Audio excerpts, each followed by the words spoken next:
अस्सलाम वालेकुम फ्रेंड्स, मैं हूं आपकी होस्ट आसमा बुखारी और आज मैं आपके लिए लेकर आई हूं तंजीला नवाज़ की कलम से तहरीर करदा नावल सफ़र सल्तनत, किस्त नंबर 10। चैनल को सब्सक्राइब करें, वीडियो को लाइक करें और बेल आइकन को प्रेस कर दें ताकि आने वाली न्यू नोटिफिकेशन आपको बर वक्त मिल सके। चलते हैं नावल की जानिब। अस्सलाम वालेकुम। उमर और हान जो बाहर जा रहे थे एहसन की आवाज़ पर उसकी जानिब मुतवज्जा हुए थे। वालेकुम अस्सलाम। और हान ने अपना हाथ एहसन की जानिब बढ़ाया था। एहसन को कल वाला वाक़या याद आया था, इसीलिए उसने अपना हाथ पीछे कर लिया था, जिसे देखकर ओरहान के चेहरे पर मुस्कुराहट आई थी। सुबह सुबह यहाँ? उमर ने संजीदगी से कहा था। वो मैं फिल्जू को लेने आया हूँ, एहसन ने मुस्कुराते हुए कहा। क्या कहा तुम? फिल्जू? उमर ने खा जाने वाली नज़रों से एहसन को देखा था। जी क्यों, कोई मसला है क्या? एहसन ने बहुत प्यार से कहा था। हाँ, बहुत ज़्यादा मसला है। चश्मिश, एक बात खान खोल के सुनो, उसका नाम फिल्ज़ा खान है। क्या है? फिल्ज़ा खान, इसलिए उसे फिल्जू मत कहना आइंदा। उमर को फिल्ज़ा का नाम एहसन के मुंह से सुनकर आग सी लगी थी। ओके भाई, फिल्ज़ा कह लूँगा। एहसन को उमर का लहजा अजीब सा लगा था, लेकिन उसने बहुत अदब से जवाब दिया था। नहीं, तुम उससे फिल्ज़ा हरगिज़ नहीं कहोगे, समझे तुम? उमर का बस चलता तो फिल्ज़ा को खुद ही में कहीं छुपा लेता, किसी की नज़र उस तक पहुँचने ना देता। और हान, यहाँ क्या हो रहा है? मुराद जो उमर के साथ जाने के लिए आया था, उमर और एहसन को ऐसे देखकर और हान से कहा। वो उमर एहसन को सिखा रहा है कि वो अपनी मंगेतर को क्या कहकर बुलाए। और हान ने बेफिक्री से कहा था, लेकिन मेरी मंगेतर है वो। एहसन को समझ नहीं आ रहा था कि उमर ऐसा क्यों बोल रहा है। अस्सलाम वालेकुम। फिल्ज़ा ब्लू कलर की कुर्ती पहने, बाल बांधे, दुपट्टा गले में डाले बहुत खूबसूरत लग रही थी। अरे वालेकुम अस्सलाम। एहसन ने फिल्ज़ा की जानिब हाथ बढ़ाया था। वालेकुम अस्सलाम। उमर ने एहसन का बढ़ता हाथ फ़ौरन थाम लिया था। तुमने मुझे सलाम तो किया ही नहीं था एहसन। उमर ने एहसन को आंखें दिखाई थी। Oh sorry. एहसन बहुत ही अच्छा शख्स था। सुने, क्या मैं आपको फिल्ज़ा बोल सकता हूँ? आपको कोई प्रॉब्लम तो नहीं है ना? एहसन ने फिल्ज़ा की जानिब देखते हुए कहा। उसे हो या ना हो, लेकिन मुझे है। उमर एहसन के सामने आया था। क्या चल रहा है यहाँ, और तुम उसे मेरा नाम लेने से क्यों मना कर रहे हो? फिल्ज़ा को जन्नत की बातें याद आई थी। चिपकली, मेरी बात कान खोल के सुनो। उमर फिल्ज़ा की जानिब बढ़ा था। बोलो बंदर। फिल्ज़ा ने भी उसी के अंदाज में जवाब दिया था। वाह, क्या निकनेम है। और हान ने मुराद के कान के करीब होकर कहा, जिस पर मुराद और हान दोनों हंसे थे। तुम्हें तो ख़ानदान की कोई रवायत पता है ही नहीं, और ना ही तुम्हारी इस नालायक चश्मिश को पता होगी, इसलिए मैंने सोचा मैं ही बता दूँ। उमर ने एहसन को देखकर आंखें घुमाई थी। बंदर, जुबान संभाल कर बात करो। फिल्ज़ा को उमर का एहसन के साथ बदतमीज़ी करना बुरा लगा था। मेरा मुँह, मेरी मर्ज़ी। उमर ने फिल्ज़ा के माथे पर शहादत की उंगली रखते हुए कहा था। बंदर कहीं के, ऐसी कौन सी रवायत है जो मुझे नहीं पता? फिल्ज़ा ने दोनों हाथ सीने पर बांधते हुए कहा। यही कि जब तक लड़की लड़के का निकाह नहीं हो जाता वो एक दूसरे को नाम से नहीं बुलाते। उमर ने एहसन की जानिब देखते हुए कहा था। तो किस नाम से बुलाते हैं? अब सवाल एहसन ने किया था। तुम चिपकली को मिस फिल्ज़ा कहोगे, वरना मुझसे बुरा कोई नहीं होगा। उमर ने मुस्कुराते हुए एहसन के कंधे पर हाथ रखते हुए कहा। मुराद और ओरहान उमर की इस रवायत पर अपनी हंसी रोकने की नाकाम कोशिश कर रहे थे, क्योंकि वह जानते थे कि ऐसी कोई रवायत है ही नहीं। जैसा आप बोले भाई, मुझे मालूम नहीं था कि ऐसी भी कोई रवायत है, क्योंकि मैं दुबई से आया हूँ ना, वरना मैं इनका नाम हरगिज़ ना लेता। एहसन ने शर्मिंदा होते हुए कहा, क्योंकि उसे लगा था कि उमर सच कह रहा है। अब पता चल गया ना, आइंदा से ख्याल रखना। उमर ने एहसन के चश्मा सही करते हुए कहा। अब उमर, मुराद और ओरहान अपनी कार की जानिब बढ़ गए थे, जबकि एहसन को फिल्ज़ा भी एहसन की कार की जानिब बढ़े थे, क्योंकि उन्हें कहीं जाना था। कहाँ जा रहे हो? अर्शिया जो बेड पर बैठी मोबाइल देख रही थी, अहान शाह को इतना तैयार होते देख उसे शक सा हुआ था। बारात लेने चलना है साथ, अहान ने मुस्कुराते हुए कहा। बेवकूफ़ सरदार, सीधा जवाब दे देने से तुम्हारी हाइट कम नहीं हो जाएगी। अर्शिया ने मुंह बनाया था। कहीं जा रहा हूँ, किसी से मिलने, अहान ने बालों में कंघा लगाते हुए कहा। किससे मिलने? अब अर्शिया अपनी जगह से खड़ी हुई थी। किसी ख़ास से, सॉरी, बहुत ख़ास से, अहान ने अर्शिया की आंखों में देखते हुए कहा। खुदा हाफिज़। अहान के चेहरे पर एक मुस्कुराहट सी आई थी, क्योंकि वह अर्शिया की जन्म देख चुका था। अर्शिया ने अपने शाल उठाई और अहान के पीछे गई थी। क्या अजीब है ये। आयना की कार बीच रास्ते में ख़राब हो चुकी थी। अब क्या करूं? आयना ने अपना मोबाइल निकाला और एक नंबर डायल किया था, जो 10 मिनट तक उठा लिया गया था। हेलो, बुराक लाला, कहाँ हैं आप? आयना जानती थी कि मुराद और अहान काम से कहीं गए हुए हैं, और आली हान भी बराबर के गांव में गया हुआ था, इसलिए उसने बुराक को कॉल मिलाई थी। क्या हुआ है गुड़िया, सब ठीक तो है ना? बुराक को आयना परेशान सी लगी थी। हाँ हाँ लाला, आप फिक्र ना करें, सब ठीक है। वो बस मेरी कार ख़राब हो गई और यहाँ दूर दूर तक कोई नज़र नहीं आ रहा मदद के लिए। आयना ने अपना मसला बुराक को बताया था। बुराक जो अपने पेशेंट की फ़ाइल पढ़ रहा था, उसे हुरिया के साथ हुआ हादसा याद आया था।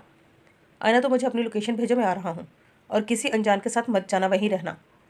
बुराक ने टेबल से अपनी कीज़ उठाई थी और बाहर की जानिब भागा था, क्योंकि बुराक शाह को आयना उतनी ही अजीज़ थी जितनी हुरिया शाह थी। ओके लाला। आयना ने कॉल बंद कर दी थी। अब वो वहाँ खड़ी इंतज़ार कर रही थी जब उसे पीछे से कार के हॉर्न की आवाज़ सुनाई दी।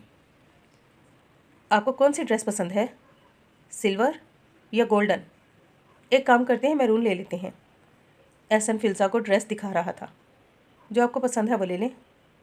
फिल्ज़ा आई तो एहसन के साथ थी, लेकिन उसकी सोच कहीं और ही रुकी हुई थी। फिल्ज़ा, मैंने गोल्डन ड्रेस ले ली है। अब आप बताएं कि आपको इन दोनों में से क्या पसंद है, ब्लैक या ब्लू? एहसन ने 2 खूबसूरत से फ़्रॉक फिल्ज़ा को दिखाए थे। अगर यहाँ उमर होता तो मुझे उसे कुछ बताने की ज़रूरत नहीं पड़ती। वो सब जानता है मेरे बारे में, मेरी पसंद नापसंद सब। अभी फिल्ज़ा अपनी सोचों में ही गुम थी जब एहसन ने फिल्ज़ा के सामने चुटकी बजाई थी, जिसकी वजह से वो होश में आई थी। हाँ, कहाँ गुम हैं आप? एहसन को फिल्ज़ा परेशान सी लगी थी। नहीं, कुछ नहीं, आपको जो पसंद है आप ले लें। फिल्ज़ा ने मुस्कुराते हुए कहा। आपकी कोई पसंद नहीं है क्या? एहसन ने बहुत प्यार से कहा था। नहीं। फिल्ज़ा ने एक लफ्ज़ी जवाब दिया था। मुज़फ़्फ़र लाला, अहान का पीछा करें। मुज़फ़्फ़र जो अपनी कार के सामने खड़े थे, अर्शिया की बात पर उन्हें हैरानी हुई थी। बीबी, क्या बोल रही हैं आप? मुज़फ़्फ़र साहब ने बहुत अदब से कहा था। यही कि अहान का पीछा करें। अर्शिया को लगा शायद उन्हें सुनाई नहीं दिया, इसलिए दोबारा कहा। लेकिन बीबी, मैं ऐसा नहीं कर सकता। अहान बाबा की जासूसी नहीं कर सकता मैं, उन्हें जब पता चलेगा तो वो बहुत नाराज़ होंगे। मुज़फ़्फ़र लाला, ये बात आपके और मेरे दरमियान रहेगी। मैं तो उसे नहीं बताऊंगी, तो कौन बताएगा? और अगर आप ना गए तो मैं खुद अकेली चली जाऊंगी। अर्शिया कहकर कार में बैठ चुकी थी, जिसकी वजह से मजबूरन मुज़फ़्फ़र लाला को उनकी बात माननी पड़ी थी, क्योंकि अगर अहान शाह उनका सरदार था तो अर्शिया शाह उनकी सरदार नहीं थी। मुज़फ़्फ़र लाला, कार 10 फुट की दूरी पर रखनी है, उन्हें पता नहीं चलना चाहिए। अर्शिया अहान की कार को देखते हुए कह रही थी। अहान शाह की कार एक घर के सामने जाकर रुकी थी। अब अहान ने दरवाज़ा बजाया था। 5 मिनट के बाद दरवाज़ा खुला था। दरवाजे पर एक बच्चा आया था, जिसे देखकर अहान मुस्कुराया था और अंदर चला गया था। मुज़फ़्फ़र लाला, आप जाएं। अर्शिया कार से उतरी थी। लेकिन बीबी, आप अकेली? मुज़फ़्फ़र को अर्शिया को ऐसे अकेले छोड़ना मुनासिब नहीं लगा था। लाला, आप फिक्र ना करें, मैं आ जाऊंगी, आप जाएं, अर्शिया ने मुस्कुराते हुए कहा। मुज़फ़्फ़र लाला वहाँ से जा चुके थे और अर्शिया उसके घर की जानिब बढ़ी थी। आयना, जो अपनी कार के सामने खड़ी बुराक का इंतज़ार कर रही थी, अपनी कार के पीछे से बार बार हॉर्न आती आवाज़ पर अब उस कार की जानिब बढ़ी थी। क्या जाहिल इंसान हो, बाहर निकलो। आयना ने कार को लात मारी थी। पागल लड़की, ये क्या कर रही हो? जैद ने आयना को देखते हुए हैरानी से कहा, क्योंकि जैद खान को सिर्फ 2 चीज़ों से मोहब्बत थी, एक उसकी कार, एक उसका काम, और दूसरी उसकी कार। एक्सक्यूज़ मी, पागल हो गए तुम जैद? आयना चिल्लाई थी। देखो आयना, अपनी कार हटाओ, मुझे कहीं जाना है, बहुत ज़रूरी मीटिंग है, जैद ने पुरसुकून लहजे में कहा। नहीं हटा रही। आयना को जैद का पागल कहना बुरा लगा था। देखो आयना शाह, मेरी बहुत ज़रूरी मीटिंग है, मेरी क्लाइंट मेरा इंतज़ार कर रहे हैं, इसलिए अपनी कार हटाओ, जैद ने संजीदगी से कहा था। कैसे हटाऊं? आयना ने देखा था जैद ने कितनी मुश्किल से अपना गुस्सा कंट्रोल किया था। जैसे लगाई है, जैद ने आयना के करीब होकर कहा था, क्योंकि अब जैद का सब्र ख़त्म हो गया था। वो जब लगाई थी तब कार सही थी, अब ख़राब हो गई है। जैद के करीब आने पर आयना को अपनी सांसें हलक में आती महसूस हुई थी। आयना शाह, यह मजाक का वक्त नहीं है, जैद ने अपना माथा मसला था। हम मजाक नहीं कर रहे थे, और तुम हो कौन जो मैं तुमसे मजाक करूँगी?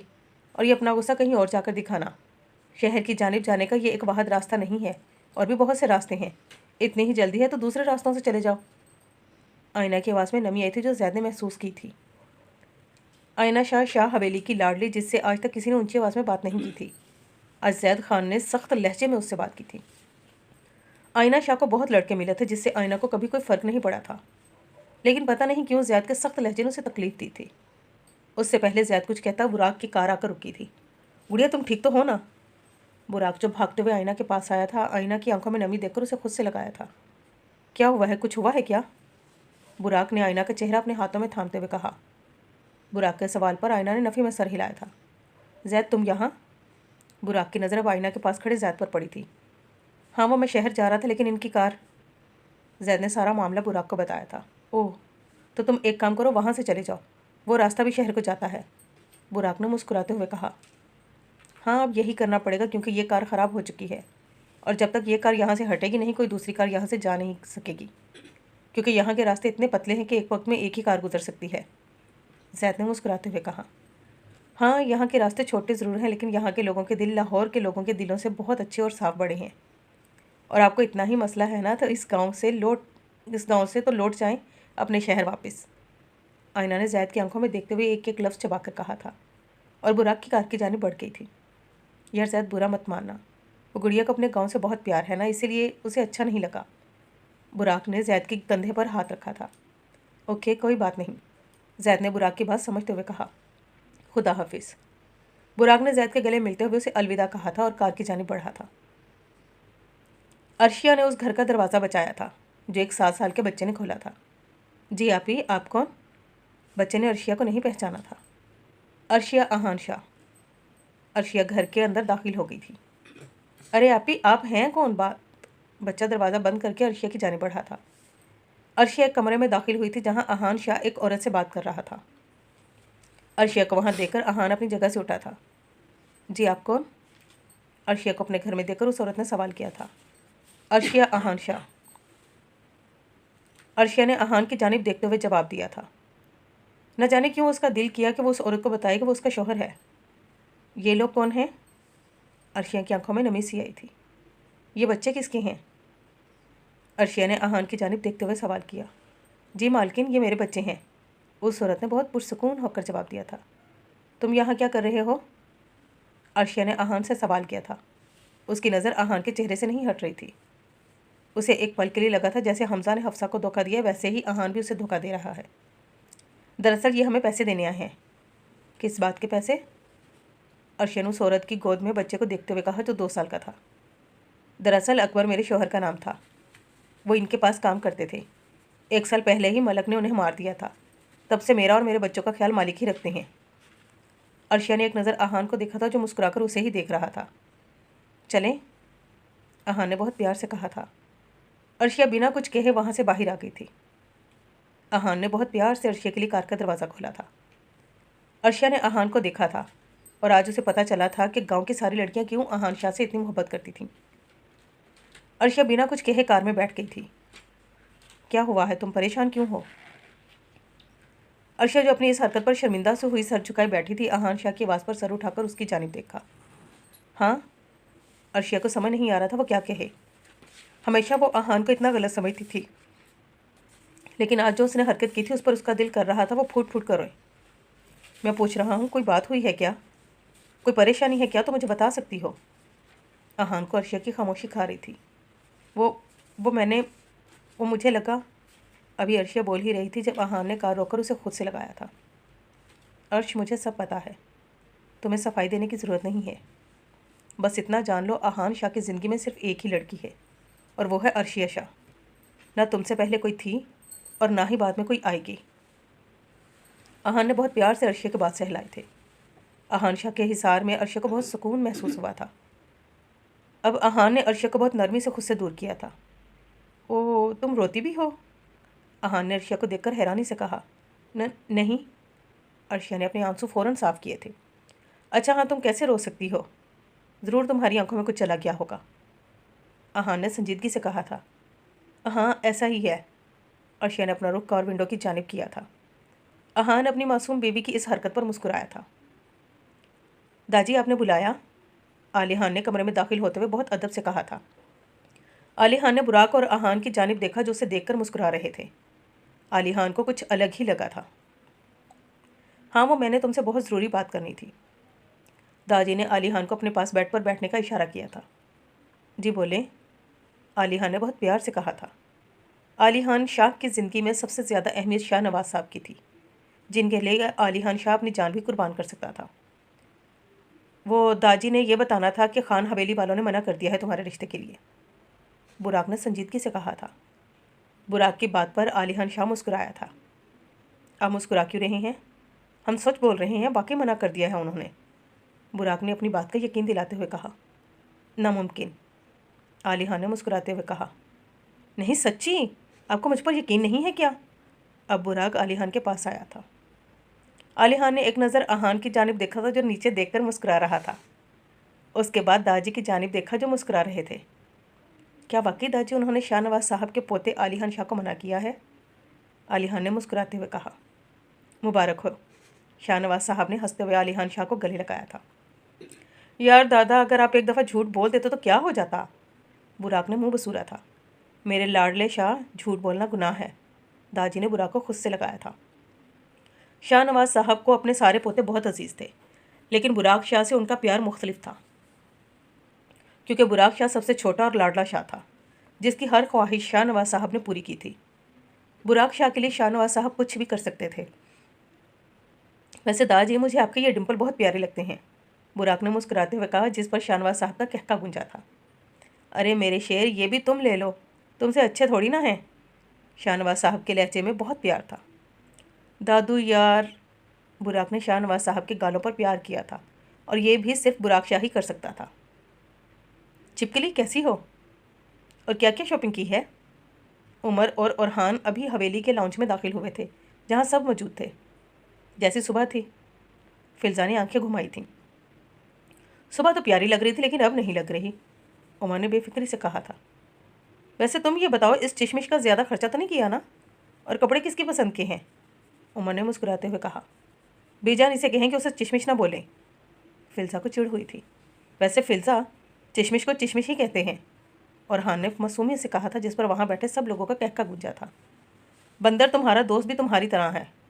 फिल्जा को आग लगी थी। है ना हैंडसम, है ना? उमर ने अपने बालों पर हाथ फेरा था। नहीं, बेवकूफ़ है। फिल्जा भी कहाँ चुप रहने वालों में से थी। एटलीस्ट उस चिशमिश से कम। और हाँ, जैसा भी हो, चिशमिश नहीं हो। अरहान ने अपना कॉलर झाड़ते हुए कहा। अरहान की बात पर उमर का कहका गूंजा था, जिसकी वजह से उसके डिंपल नुमाया हुए थे, जिन्हें फिल्जा ने आज पूरे 14 सालों बाद देखा था। यही तो वो चीज़ थी जो फिल्जा खान को उमर में बहुत पसंद थी। उमर को मुस्कुराता देखकर फिल्जा ने दिल में कई दफ़ा माशाल्लाह कहा था।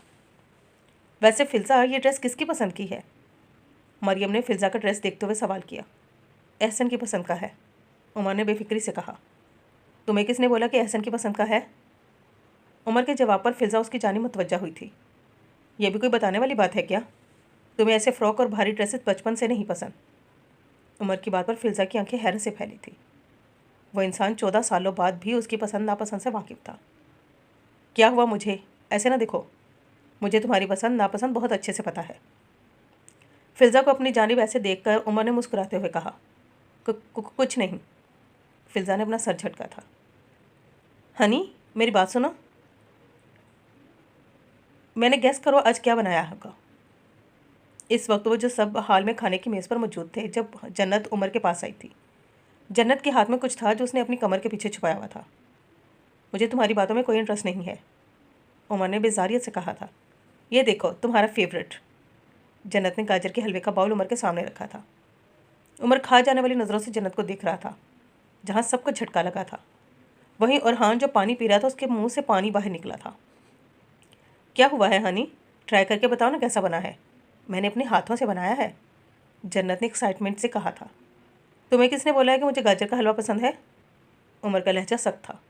वो मुझे पता है, जन्नत ने एक अदा से कहा था। मिस जन्नत, मुझे एलर्जी है इससे, आइंदा मेरी ज़िंदगी में दखल मत देना। उमर गुस्से से कहता हुआ सीढ़ियों की जानिब अपने कमरे की तरफ बढ़ गया, और हान भी उसके पीछे गया था। जन्नत वहीं खड़ी फिल्जा को घूर रही थी, जो मज़े से अपना खाना खाने में मसरूफ़ थी। उमर का जन्नत के साथ ऐसा लहजा वहीं बैठे वली खान और आगा खान को बहुत बुरा लगा था, लेकिन वो जानते थे कि उमर भी सही था। उन्होंने नोट किया था कि उमर जन्नत को खुद से दूर रहने का बोलता था, लेकिन जन्नत उतना ही उसके पास आती थी, और आज तो उसने गाजर का हलवा उसके सामने रख दिया था। उमर को बचपन से ही गाजर के हलवे से एलर्जी थी। क्या हुआ है भाभी? बुराक जो अभी अस्पताल से वापस आया था, अर्शिया को किचन में परेशान खड़ा देख उसके पास आया था।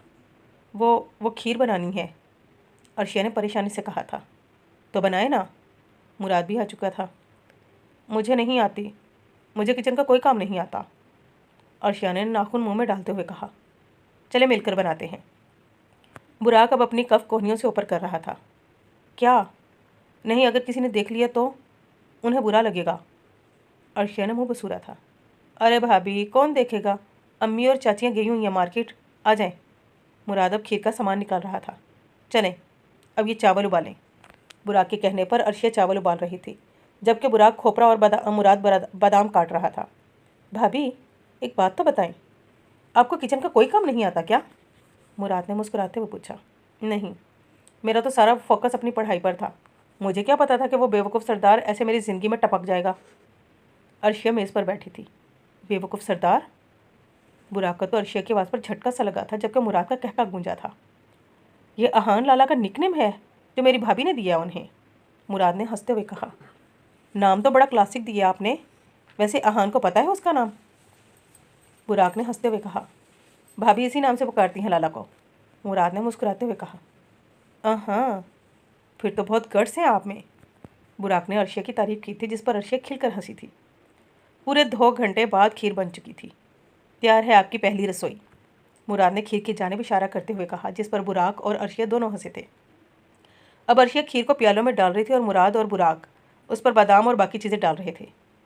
1 घंटे बाद सब काम ख़त्म हो चुका था। मुलाजिम आज छुट्टी पर थे, इसीलिए कोई मुलाजिम घर पर नहीं था। अर्शिया ने सारे फालतू बर्तन वॉश बेसिन में रखे थे। अब उसने वॉश बेसिन को देखा था जब बुराक और मुराद मुस्कुराए थे। इधर आए, आप यहाँ बैठें। बुराक ने अर्शिया को टेबल पर बिठाया था और खुद चाय बना रहा था। अब मुराद बर्तन धो रहा था। मुराद, तुम्हें इतना काम कैसे आता है? अर्शिया को हैरानी हुई। मेरी प्यारी भाभी, मैं इटली में अपने सारे काम खुद करता था, मुराद ने अर्शिया की हैरानी पर हंसते हुए कहा।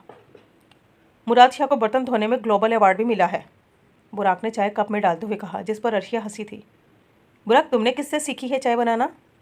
अर्शिया को उन दोनों को देखकर हैरानी हुई थी, क्योंकि अर्शिया ने जितना इस घर के मर्दों के बारे में सुना था, उस लिहाज से तो वो बहुत रोब और गुस्से वाले थे।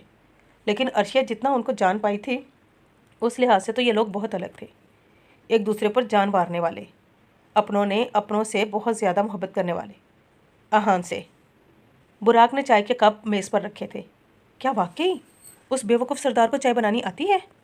अर्शिया का मुंह हैरत से खुला था जब मुराद ने अर्शिया का मुंह बंद किया था। जी हाँ, लाला को सब आता है। खाना बनाने से लेकर बर्तन धोने तक सब कुछ आता है, मुराद ने चाय पीते हुए कहा। अच्छा, मुझे तो लगा था उस बेवकूफ़ सरदार को सिर्फ लोगों को पागल ही बनाना आता है, अर्शिया ने मुस्कुराते हुए कहा, जिस पर बुराक और मुराद दोनों हंसे थे। वैसे अगर किसी को पता चल गया कि तुम दोनों ने मेरी मदद की है खीर बनाने में, तो क्या करेंगे? अर्शिया ने परेशानी से मुराद और बुराक को देखा था। पहली बात तो हमने आपकी कोई मदद नहीं की, और आपके पास कोई सबूत है कि हम दोनों ने आपकी मदद की है? मुराद ने प्यार से कहा था, जिस पर अर्शिया मुस्कुराई थी।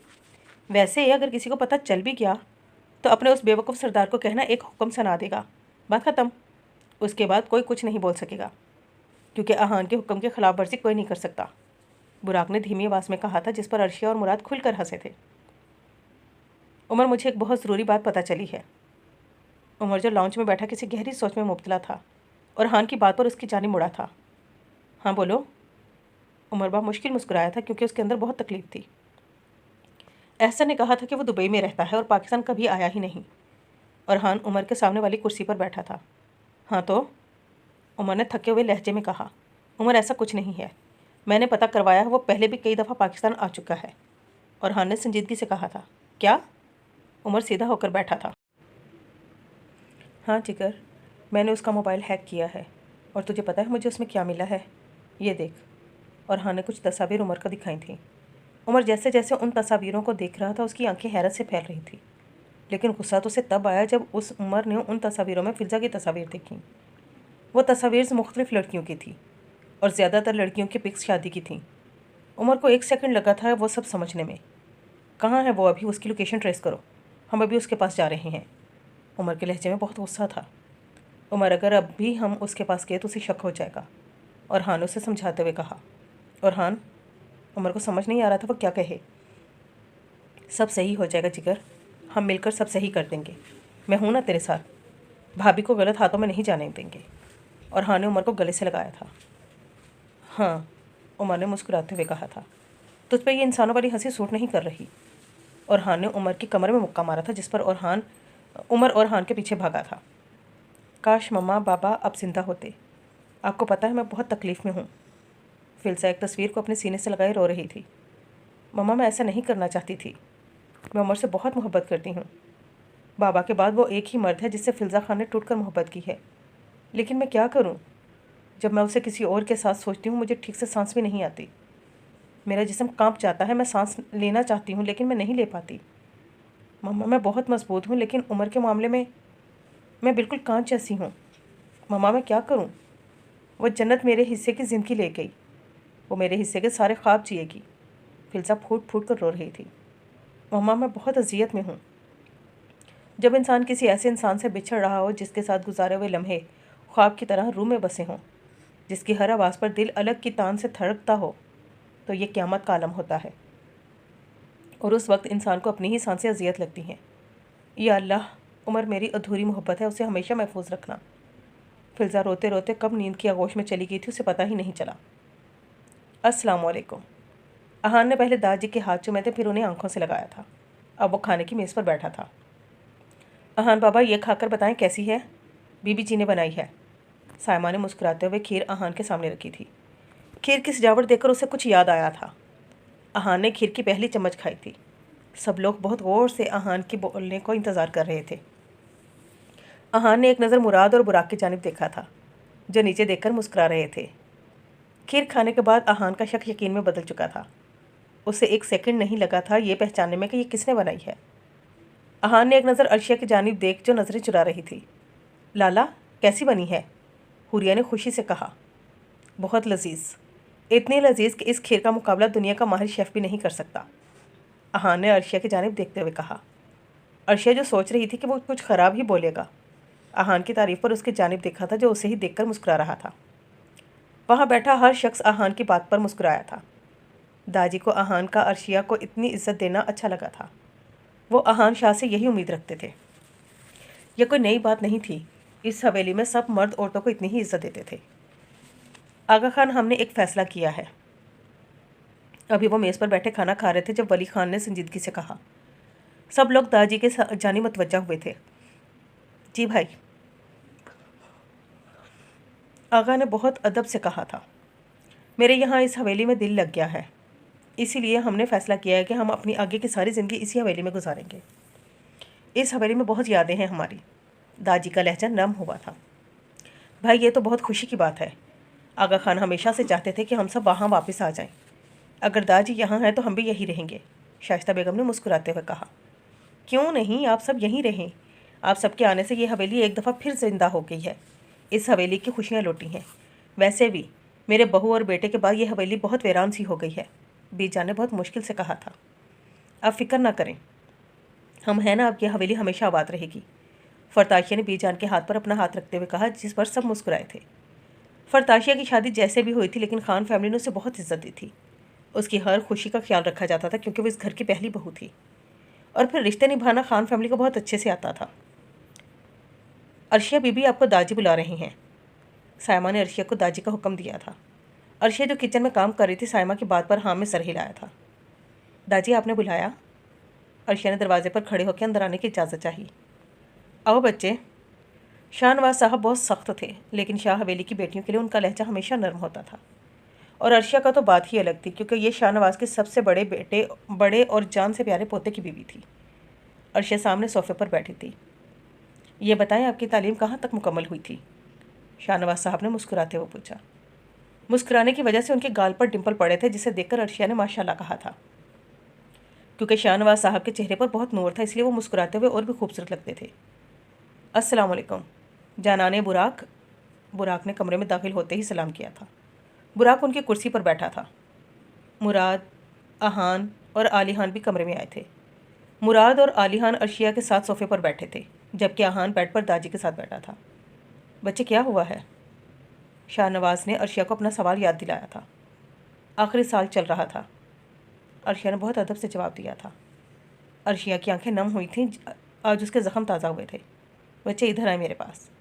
दादी ने अर्शिया को अपने पास बुलाया था। अहान अपनी जगह से खड़ा हुआ था, उसने अर्शिया को जगा दी थी। इसमें आंखें नम करने वाली कौन सी बात है? शाहनवाज साहब मुस्कुराए थे।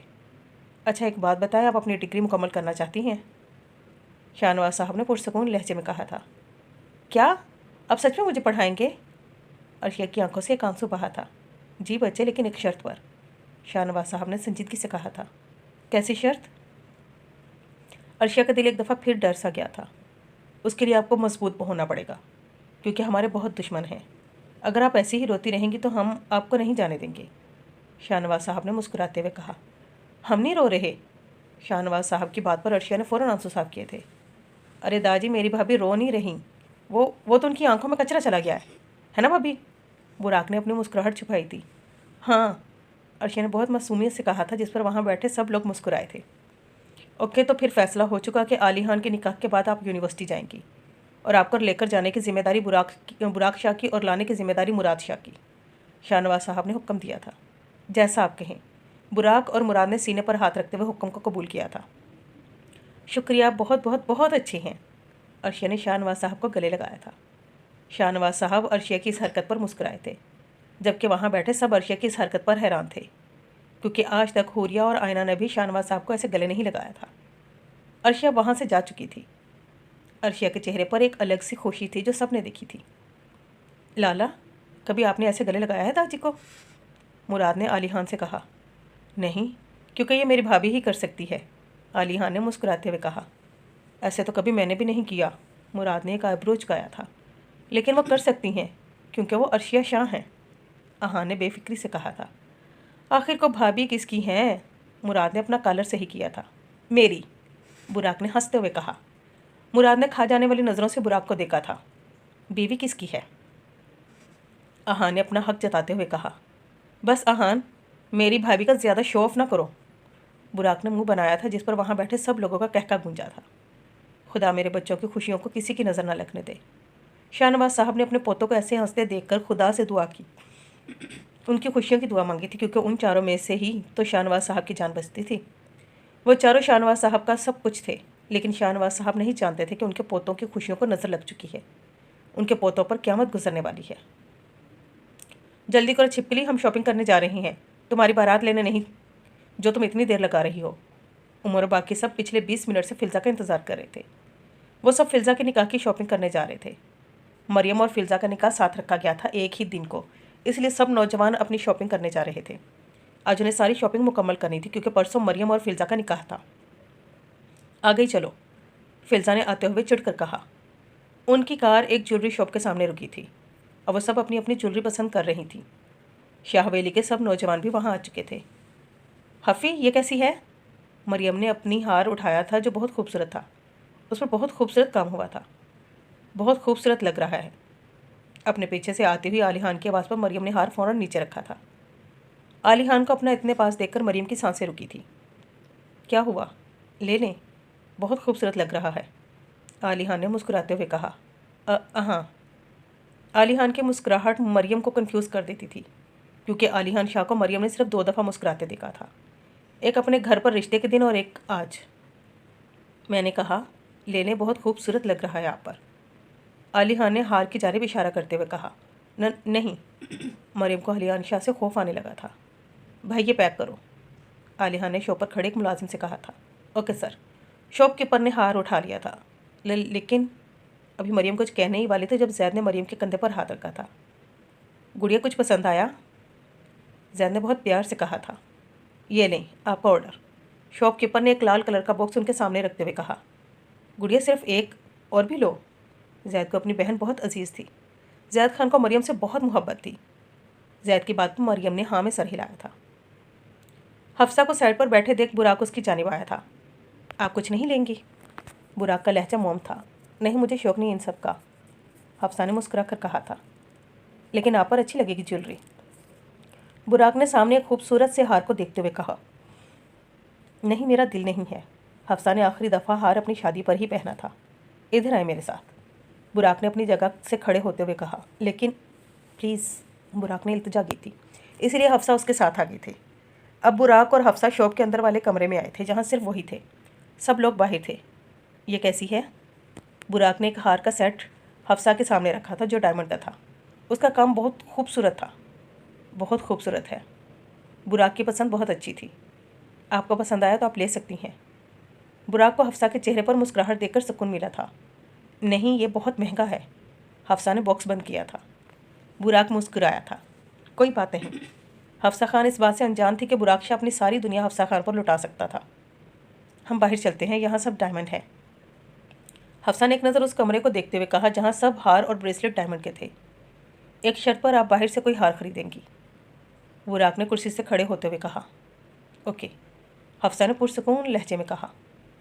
आईना ये कितना खूबसूरत है, अर्शिया ने एक ब्रेसलेट को देखते हुए कहा जो बहुत खूबसूरत था।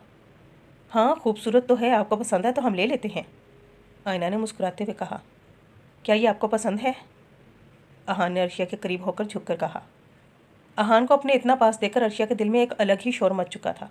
नहीं, वो मैं आईना को बता रही थी कि वो ये ले ले, उसके साथ मैच करेगा, अर्शिया ने नज़रें चुराई थी। आहान ने एक नज़र उस ब्रेसलेट को देखा था, उससे कुछ याद आया था। आहान शाह की मूँछों के नीचे एक अनाबी मुस्कुराहट आई। अब वो सब मॉल में मौजूद थे। वैसे अभी तक ऐसा नहीं आया, अरहान ने मुस्कुराते हुए कहा। उमर और मुराद ने उसे घूरा था। उन्हें समझ नहीं आ रहा था कि अरहान क्यों बार बार एहसन को याद कर रहा था। अस्सलाम वालेकुम। अभी उमर कुछ कहने वाला ही था कि एहसन की आवाज़ पर सब उसकी जानिब मुड़े थे। वालेकुम अस्सलाम। सब ने एहसन के सलाम का जवाब दिया था। एहसन, तुमने ये टोपी क्यों लगाई है? अभी तो सर्दियाँ भी ख़त्म हो गई हैं। अरहान ने अपना हाथ एहसन की जानिब बढ़ाया था जिसे एहसन ने थाम लिया था। वो मेरी तबीयत ख़राब है इसलिए लगाई है, एहसन ने अपनी टोपी सही करते हुए कहा। एहसन की यह हरकत सबको बहुत अजीब लगी थी। क्या हुआ है एहसन? उमर ने फ़ौरन एहसन की टोपी उतारी थी। ओह माय गॉड, अरहान ने अपने मुंह पर हाथ रखा था। हैं, ये कोई न्यू फैशन है क्या? मुराद का मुंह हैरत से खुला था। वहाँ सब लोग हैरत से देख रहे थे। एहसन, तुम्हारे बाल कहाँ गए? परसों तुम्हारा निकाह और तुम आज गंजे होकर आ गए हो, उमर ने एहसन को दोबारा टोपी पहनाते हुए कहा। वो दरअसल मैं जब कल घर जा रहा था मुझे कुछ लोगों ने अगवा कर लिया था। उन्होंने मुझे कोई नुकसान नहीं पहुंचाया, बस मेरे सारे बाल काट दिए। मुझे उनका मकसद कुछ भी समझ में नहीं आया था। ऐसे ने अपने साथ हुआ वाक़या सब लोगों को बताया था। ओहो, ये तो बहुत बुरा हुआ, अफसोस हुआ सुनकर, अरहान ने एहसन के हाथ रखते हुए कहा। उमर और मुराद अरहान की छुपाती हंसी देख चुके थे। थैंक्स अरहान, एहसन अब सब के साथ शौक की जानिब बढ़ा था। अरहान, ये तूने क्या किया है? मुराद ने अरहान से कहा, जो बेफिक्री से चल रहा था। सब लोग आगे आगे चल रहे थे जबकि अरहान, उमर और मुराद पीछे चल रहे थे। यार तुम मुझ पर शक कर रहे हो, अरहान ने बेचारों वाली शक्ल बनाई थी। शक नहीं, पूरा यकीन है तुझ पर, उमर ने अरहान के गले में हाथ डाला था। लग रहा है ना उमर खान, अरहान की बात पर तीनों ने कहका लगाया था। अरहान अकबर के दोस्त को तकलीफ़ दी है, उसकी कीमत तो अदा करनी होगी ना, अरहान ने अकड़ कर कहा था। उमर और मुराद दोनों मुस्कुरा रही थे। हनी मेरी बात सुनो, हम वहाँ चलें? जन्नत ने उमर के करीब आकर एक शॉप की जानिब इशारा किया था। जन्नत के इस लहजे पर जहाँ उमर को गुस्सा आया था वहीं सब लोगों को हैरानी हुई थी। तुम्हारी जगह खाली है, उमर ने उंगली जन्नत के सर की जानिब इशारा किया। देखिए मिस जन्नत, मेरे माँ बाप ने मेरा बहुत खूबसूरत नाम रखा है, उमर खान, और इस बात में सिर्फ 3 हर्फ इतनी ही हैं। मेरे ख्याल से इतना मुश्किल नाम नहीं है कि तुम मुझे बकवास नामों से बुला रही हो। मेरा नाम उमर है, आइन मीम रे, उमर। अगर तुमने आइंदा मुझे इन गलीज़ नामों से पुकारा ना तो बहुत बुरा पेश आऊँगा, उमर गुस्से से कहता हुआ बाहर आ चुका था। अरहान और मुराद भी उसके पीछे गए थे। वहाँ बैठे सब लोग उमर को जाता हुआ देख रहे थे क्योंकि उन्होंने पहली दफ़ा उमर को इतने गुस्से में देखा था। उमर यार क्या हो गया, वो तेरी कज़न है, मुराद ने उसे समझाते हुए बोला। कज़न है तो कज़न बनकर ही रहे, बहुत फ्री हो रही है अब। मुराद मेरा बस चले ना, जा मैं उसे, उमर ने अपने बालों में हाथ फेरा था। यार उमर पुरसकून हो जा, वो लड़की है, और अरहान ने उमर के कंधे पर हाथ रखा था। ओके, उमर 5 मिनट से खामोश था जो अरहान को बिल्कुल बर्दाश्त नहीं हो रहा था। हनी अब भी सैड हो तुम, अरहान ने उमर का बाजू पकड़ते हुए कहा। दूर रहो ठरकी, उमर न चाहते हुए भी अरहान की बात पर हंसा था। राहुल सिमरन की मोहब्बत को तुम ठर्क का नाम नहीं दे सकते, अरहान ने मुंह बनाते हुए कहा। अगर और नौटंकी की ना तो जन्नत की शादी तुझसे करवा दूंगा, मुराद ने मुस्कुराते हुए अरहान को वार्निंग दी थी। यार जानी मजाक कर रहा हूँ, अरहान ने जन्नत के नाम से तौबा की थी जिस पर मुराद और उमर दोनों की हंसी छूटी थी। नाश्ते के बाद सब नौजवान लाउंज में बैठे थे। अस्सलाम वालेकुम, एहसन ने हवेली में दाखिल होते ही जवाब दिया। सब नौजवानों ने एहसन के सलाम का जवाब दिया था। इस वक्त हवेली में सिर्फ वो ही मौजूद थे, बाकी हवेली के सब बड़े शॉपिंग करने गए हुए थे। फिल्ज़ा, एहसन जो फिल्ज़ा से बात करने आया था, अरहान को अपनी जानिब देखते उससे कुछ याद आया था। मिस फिल्जा, मुझे आपसे बात करनी है, आप बाहर आएंगी? एहसन हवेली के बाहर लाउंज में उसका इंतज़ार कर रहा था। जी बोले, फिल्जा ने बहुत अदब से कहा था। ये लें, यह आपका बैग जो कल आप मेरी कार में भूल गई थी, और ये मेरी तरफ से। एहसन ने गुलाब के फूलों का एक खूबसूरत सा गुलदस्ता फिल्जा की जानिब बढ़ाया था। वैसे तुम्हें तो ये पसंद है ना, लेकिन उसे तो इतना भी नहीं पता कि तुम्हें गुलाब नहीं लेवेंडर के फूल पसंद हैं। उमर ने एक नज़र फिल्जा की जानिब देखा था और फिर हवेली के अंदर बढ़ा था। ओह सॉरी, मुझे नहीं पता था। उमर की बात पर एहसन ने फिल्जा से माजरत की थी। It's okay. फिल्जा अपना बैग लेकर अंदर की जानिब बढ़ गई थी जब एहसन ने फिल्जा का हाथ पकड़ा था। फिल्जा ने फ़ौरन अपना हाथ पीछे किया था। एहसन का हाथ पकड़ना फिल्जा को बहुत बुरा लगा था। आई एम सॉरी अगर आपको बुरा लगा, मैं बस इतना पूछना चाहता था कि आप सही तो है ना? एहसन ने परेशानी से कहा। जी मैं ठीक हूँ। फिल्जा जवाब देकर अंदर की जानिब बढ़ गई थी, जबकि एहसन भी अपनी कार की जानिब बढ़ा था। एक बात बताओ अर्श, क्या तुमने अभी तक अपनी मुँह दिखाई नहीं देखी क्या?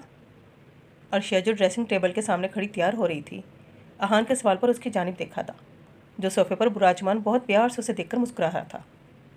अर्शिया का दिल धड़का। अहान की प्यार भरी नज़रें अर्शिया को कंफ्यूज कर देती थी। हाँ, नहीं देखा मैंने, क्योंकि मुझे तुम्हारी मुंह दिखाई में कोई इंटरेस्ट नहीं है, अर्शिया ने मामूल के मुताबिक अकड़ कर कहा था। मुंह दिखाई में ना सही मुझ में ही इंटरेस्ट ले लो, अहान धीमी आवाज़ में बड़बड़ाया था। क्या कहा तुमने? अर्शिया अहान की जानिब मोड़ी थी। अर्शिया को इतना तो पता था कि अहान ने कुछ कहा है, लेकिन वो ये सुन नहीं सकी कि उसने क्या कहा था। मैं कह रहा था कि अगर तुमने नहीं देखी होती ना मेरी मुंह दिखाई तो तुम्हें वो ब्रेसलेट हरगिज़ पसंद ना आता। अहान अर्शिया के पास आया था। अहान को अपनी जानिब आता देख अर्शिया की धड़कनों ने एक शोर मचाया था। वो मुझे अम्मा बुला रही हैं। अर्शिया कमरे से भागी थी। अर्शिया के इस तरह भागने पर अहान मुस्कुराया था। चिपकली बात सुनो। फिल्जा जो किसी गहरी सोच में सीढ़ियाँ चढ़ रही थी, उमर की आवाज़ नहीं सुन सकी। फिल्जा, अब उमर ने उसका हाथ पकड़ा था, जिसकी वजह से वो होश की दुनिया में आई थी। क्या हुआ है? उमर जो कुछ और पूछने आया था, फिल्जा को ऐसे परेशान देखकर परेशान सा हो गया। वो तुमने मेरा हाथ पकड़ा हुआ है। फिल्जा ने अपने और उमर के हाथ की जानिब इशारा किया। हाँ तो? उमर ने हैरानी से पूछा। उसने पकड़ा तो अच्छा नहीं लगा। फिल्जा की आंखें नम हुई थीं। फिल्जा कहकर फ़ौरन कमरे की जानिब भागी थी, क्योंकि अगर वो एक सेकंड भी वहाँ रुकती तो रो देती, और फिल्जा नहीं चाहती थी कोई जाने कि वो कितनी कमज़ोर हो चुकी थी।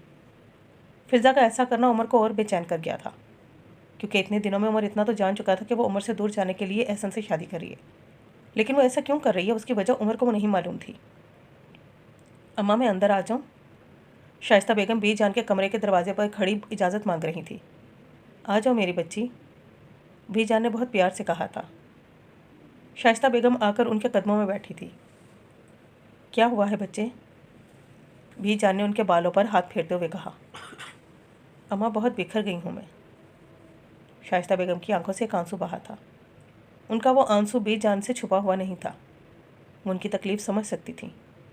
शाइस्ता बेगम की तकलीफ़ पर बीजान का दिल कट कर रह गया था। आखिर थी तो वो भी माँ ही। क्या हुआ है मेरी बहादुर बेटी को? बीजान ने लाड से कहा था। अम्मा आपको पता है, मैंने हफ्सा और अर्शिया को बहुत प्यार से पाला था, उन्हें बहुत मजबूत बनाया था, इतना मजबूत कि वो हर हालात का मुकाबला कर सकें। मेरी दुनिया उनसे शुरू और उन्हीं पर ख़त्म है। जब मैं उन्हें मुस्कुराता देखती थी न, मुझे एक सुकून सा महसूस होता था। मैंने कभी अपने लिए दुआ नहीं मांगी। मैं हमेशा उन दोनों के अच्छे नसीब की, उनकी खुशियों की दुआ मांगती थी। मैंने हर नमाज के बाद बस अपनी बच्चियों के अच्छे नसीब की दुआ करती थी, क्योंकि मुझे उनके बक से खौफ सा लगता था, क्योंकि मैं जानती थी नसीब बहुत बुरी चीज़ है। कभी कभी बादशाह की बेटी भी खुश नहीं रह पाती और कभी कभी फ़कीर की बेटी भी खुश रह लेती है। ये सब नसीब की बातें होती हैं, लेकिन अम्मा मेरी बच्चियों पर यह आजमाइश क्यों? मैंने सिर्फ एक ही तो दुआ मांगी थी हमेशा, तो क्यों मेरी बच्चियों को इतनी तकलीफ़ मिल रही है? शाइस्ता बेगम की आंखों से आंसू बह रहे थे। शाइस्ता बेगम अपने ख़ानदान की सबसे मजबूत औरत थीं। उन्होंने फराज साहब के मुश्किल वक्त में उन्हें संभाला था। यास्मीन खान की वफ़ात के बाद हफ्सा को बहुत प्यार से पाला था उन्होंने। उसे कभी माँ की कमी महसूस नहीं होने दी थी। उन्होंने हमेशा खान फैमिली को उनके मुश्किल वक्त में संभाला था, लेकिन आज वो बिखर गई थी। और बिखर थी भी क्यों ना, आखिर वो मजबूत औरत होने के साथ साथ एक माँ भी तो थी, और माँ का दिल तो औलाद के मामले में मोम जैसा नर्म और कान जैसा नाजुक होता है। माँ तो बच्चे की छोटी सी छोटी चोट पर भी तड़प उठती है। यहाँ तो फिर उन दोनों की बेटियों का तकलीफ़ में थी। मेरे बच्चे ऐसे मत रो, अपनी जान से अजीज़ बेटी को ऐसा रोता देखकर बेजान की आंखों में नमी आई थी, जिसे वो छुपा गई थी, क्योंकि इस वक्त उनकी बेटी को उनकी बहुत ज़रूरत थी। अगर वो भी कमज़ोर पड़ जाती तो कौन संभालता शाइस्ता बेगम को। अम्मा, जिनकी आवाज़ों से मेरा घर आबाद था, वो आज बहुत खामोश हो चुकी हैं। अम्मा, उनकी खामोशी मुझे खाई जा रही है। उनकी हंसी से मुझे सुकून मिलता था, आज वो हंसना ही भूल गई हैं। शाइस्ता बेगम की आवाज़ से उनकी तकलीफ़ का अंदाज़ा लगाया जा सकता था। बच्चे, सब्र करो, बेजानों ने अपने सीने से लगाया था। अम्मा, कैसे सब्र करूं? मेरी बच्चियां इतनी तकलीफ़ें, और दूसरी तरफ मेरे भाई की इकलौती निशानी जिससे मैं बहुत प्यार करती हूँ, वो मुझसे नफ़रत करती है। मुझे बहुत तकलीफ़ हो रही है। फ़िज़ा जो बेजान के पास आई थी, शाइस्ता बेगम की ऐसी हालत देखकर उसकी आंखों से आंसू बहा था। फ़िज़ा खानून से नफ़रत तो नहीं करती थी, वो उन सबसे गुस्सा थी जिसे वो नफ़रत का नाम देती थी। वो जैसे भी थी, लेकिन उसने कभी नहीं चाहा था कि उसकी वजह से कोई रोए। शाइस्ता बेगम को ऐसे देखकर फ़िज़ा को तकलीफ़ सी हुई थी।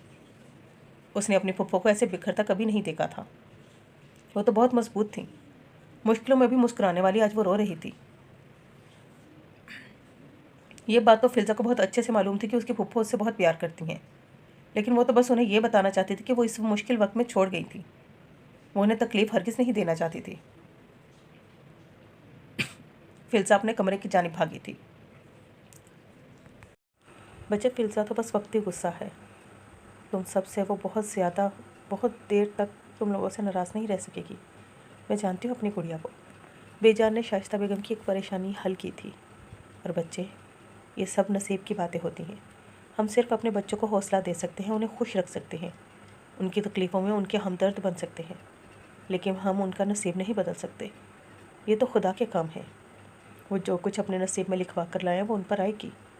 हम सिर्फ दुआ कर सकते हैं, बेजानों ने समझाते हुए कहा। लेकिन अम्मा, हफ्सा को बहुत प्यार और लाड से पाला था हमने उसकी हर ख्वाहिश पूरी की थी। उसकी आंखों में 21 सालों तक एक आंसू भी नहीं आने दिया। हमज़ा से उसका निकाह करवा के मुझे ऐसा लगा था मैं अपनी बेटी के लिए जो शहज़ादा मांगती थी, हमज़ा वही है। हमज़ा उसे कभी रोने नहीं देगा, उसका ख्याल बिल्कुल ऐसे ही रखेगा जैसे हम रखते थे। लेकिन मैं गलत थी। उसने मेरी बच्ची की मुस्कान छीन ली, उसका बचपना छीन लिया। हफ्सा 3 साल तक अजियत में थी और उसने हमें ख़बर तक नहीं होने दी। बच्चे, हम बहुत थोड़ी ज़िंदगी अपने लिए जी पाते हैं। ज़्यादातर रिश्तों, इज़्ज़तों और मोहब्बतों का भरम रखने में ही बसर हो जाती है। हफ्सा ने भी हमज़ा की अजियत बर्दाश्त करके किसी को ना बताकर अपने रिश्ते का भरम रखा था। बेजान को भी हफ्सा की ऐसी हालत से तकलीफ़ होती थी। अम्मा, वो शख्स मेरी बच्ची को बर्बाद कर गया। वो किसी पर भरोसा नहीं कर सकेगी।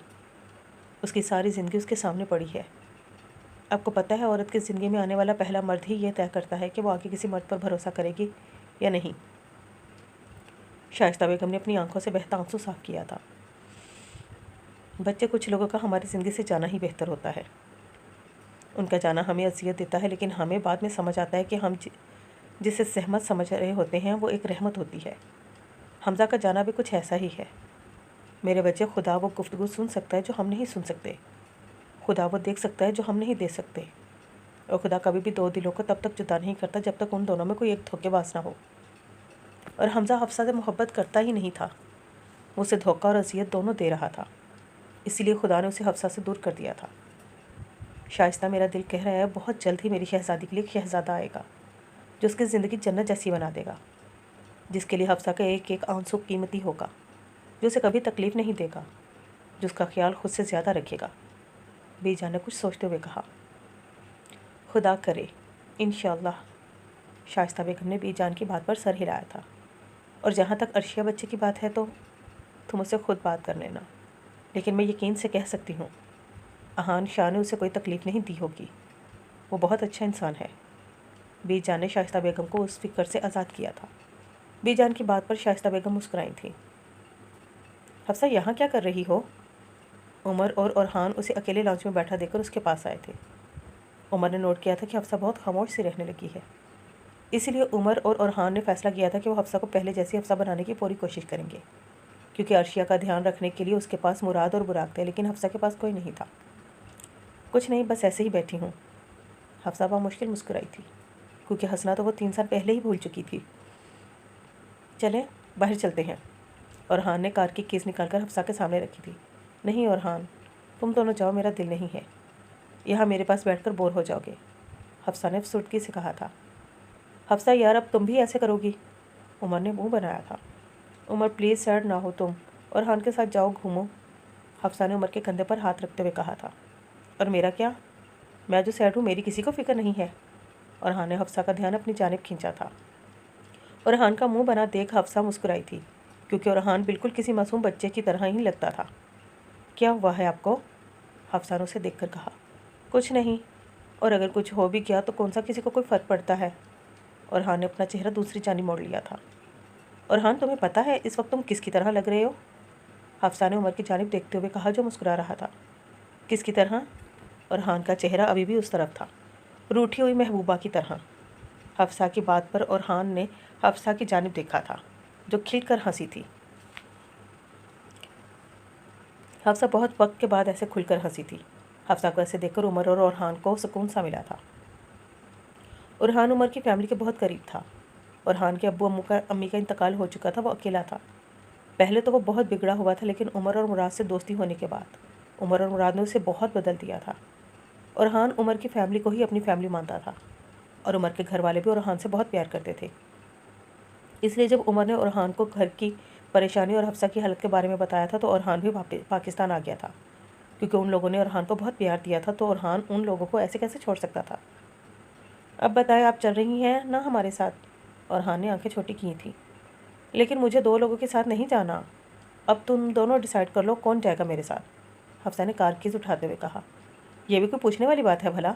चले हम चलते हैं, खुदा हाफिज़ उमर। और हान ने जगह से उठते हुए कहा, जबकि उमर हैरानी से उस नमूने को देख रहा था जिसने फ़ौरन पार्टी बदली थी।